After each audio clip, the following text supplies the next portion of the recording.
Hi, it's Jessica of Eat, Breathe, Move, Heal. And I just wanted to take a second to go over the eat portion of our training for self healing for entrepreneurs. And as entrepreneurs, we are very busy and we tend to put ourselves last. So when it comes to eating healthy, it really does take a shift in putting yourself first and making your nourishment a priority. If you had a child with you for the week, you probably would not wait until the child was starving and screaming before you would feed them, or even before you would think about what you were going to feed them. So please don't do that to yourself. It really comes down to setting an intention and following through. And it's actually not that difficult. It's just a matter of educating yourself. So I do provide a lot of information in the training. You have a printable grocery list, you have menu plans, you have recipes. So if you feel like it's overwhelming, then what I suggest you do is just start very small. Start with one recipe. Start with just a suggestion on the meal matrix. I give suggestions for eating out. Just take it all in and start to see the bigger picture about how going forward you eating healthier would look. A lot of times what happens with entrepreneurs is they they like to say they forget to eat, but really they just kind of don't pay attention to the fact that they're hungry. They don't listen to their body's signals until it's too late and they have lost all control. So, planning ahead is going to be huge for you. And this doesn't mean that you have to set aside hours and hours to menu plan. It just means an awareness of either making extra food or having things on hand that are going to be healthy for you. And this really comes down to lean protein and lots of plants. And, a lot of the vegetables cook up very quickly, as does fish, thinly sliced chicken breasts, flank steak. You can, there's a lot of different combinations that you can use. If you truly want to heal from an illness, you're going to want to look at eliminating some food items. And it depends on what illness you have, on what food items you need to eliminate. So, anyone who says that there is a diet out there that works for everybody, I can tell you that is absolutely untrue. I've worked with people for close to 20 years now, and there's different health challenges, and some people cannot have, obviously, everybody's heard of allergies to things like peanuts or gluten or dairy. I mean, people have allergies to all sorts of things, but it goes bigger than that.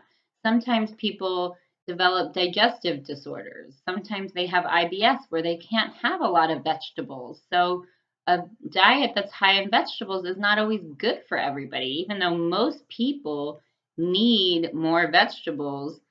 Some people can't handle it. So that's why I don't ever say there's anything that works for everybody. It's really good to educate yourself about your own needs.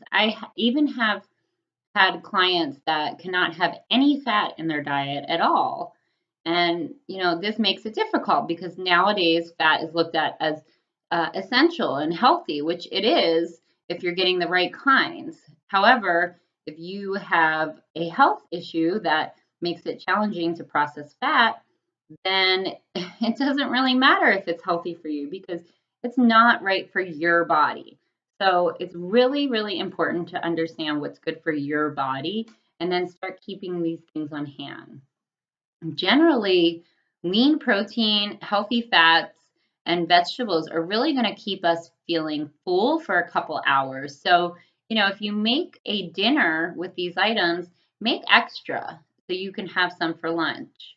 Also, having things on hand like edamame or hummus or, healthy turkey or salami or these things that really are going to fill you up are going to be a lot better than snacking on things that, again, I call a party for your mouth. So, really, it's just about educating yourself and shifting your perspective. So, looking at what you're eating for what it really is, as opposed to what you think it might be. So, sometimes we think we're eating healthy and we're actually not.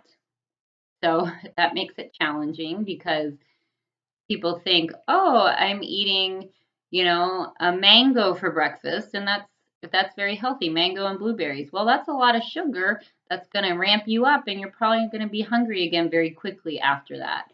Also, if you have blood sugar issues, that could pose a problem.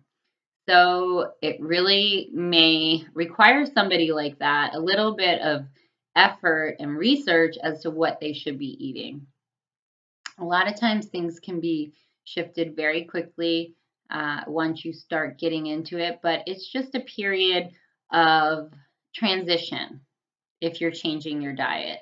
And you want to make it so it's totally efficient for you as a busy person.